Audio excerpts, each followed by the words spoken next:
Good morning, Shem Stars. Welcome to class. Hope you all are fine.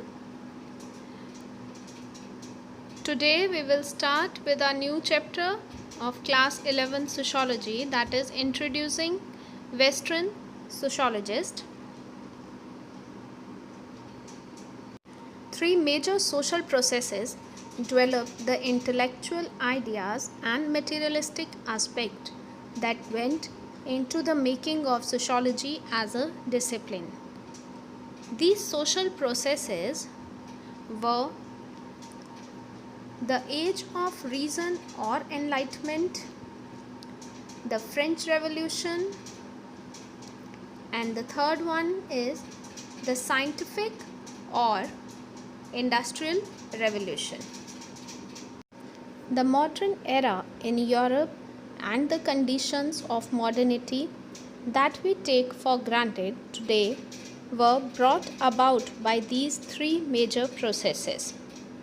The ideas of the classical thinkers like Marx, Weber, and Durkheim about society were influenced by social conditions of the three processes that helped sociology to emerge. Emergence of radically new ways of thinking about the world made it felt necessary to displace nature, religion, and the divine act of gods from the central position they had in earlier ways of understanding the world. Now we talk about the Age of Enlightenment. The Age of Enlightenment is important in the development of sociology because it helped in establishing human being, the subject matter of sociology, at the center of the universe. It established the ability to think rationally and critically, and that transformed humans into both the producer and the user of all knowledge. This was the era when society was considered as the handiwork of humans and thus amenable to rational analysis. Now next we talk about the second process, that was the French Revolution.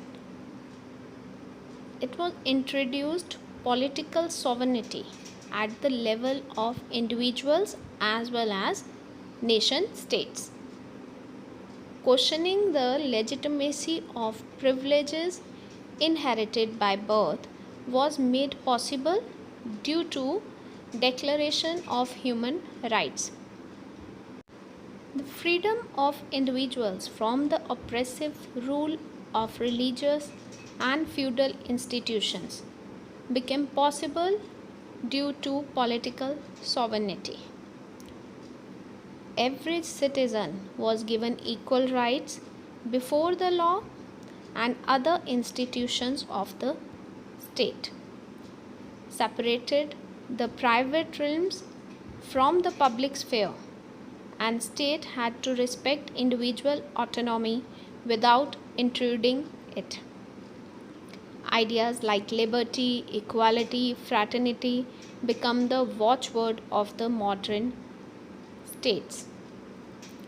The conditions of modernity brought by the French Revolution thus laid the ground for sociology to study the new social phenomenon. Next we talk about the third process, that was the Industrial Revolution. The Industrial Revolution laid down numerous conditions that were responsible for the rise of sociology as a discipline. Sociological thoughts was concerned with the scientific analysis of developments in industrial societies, the foundation of which was laid down by Industrial Revolution. Scientific discussion about trends in social behavior became possible with evolution of new phenomena such as large scale organization of markets and labors. Changes in the production process due to large scale industries brought major changes in social life in terms of settlement, hazardous circumstances of working, unequal distribution of population, etc. These demanded new forms of knowledge to be generated to reflect on the social problems. Sociological theories are the result of this self reflection about society. Now we talk about our first Western thinker, that was Karl Marx and his theory of class struggle. As a social thinker, he advocated an end to oppression and exploitation. According to him, the progression of human society occurred through different stages of development.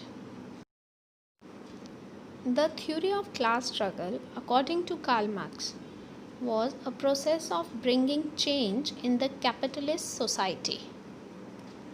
Capitalism, though oppressive and exploitative, created preconditions for an egalitarian future of society. Classes in society are formed through historical processes shaped by transformations in the condition of the production processes and relation of existing class to it. Changes in the mode of production, that is, the production technology and the social relations of production, develop conflict between different classes which result in struggles. This leads to conflict between the already existing classes. The conflict between different classes leads to class struggle that become the major driving force of change in the society.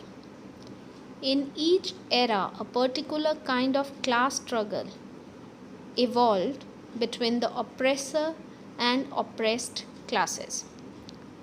However, the class struggle only developed when class consciousness developed among group members, leading to conflict. Such struggle finally become a revolution when the whole group of oppressed class joins in the struggle and finally overthrowing the old ruling class and formation of a new class. Thank you, Shemstars. That's all for today. You can drop your queries on the Google Classroom. Till then, take care. Goodbye.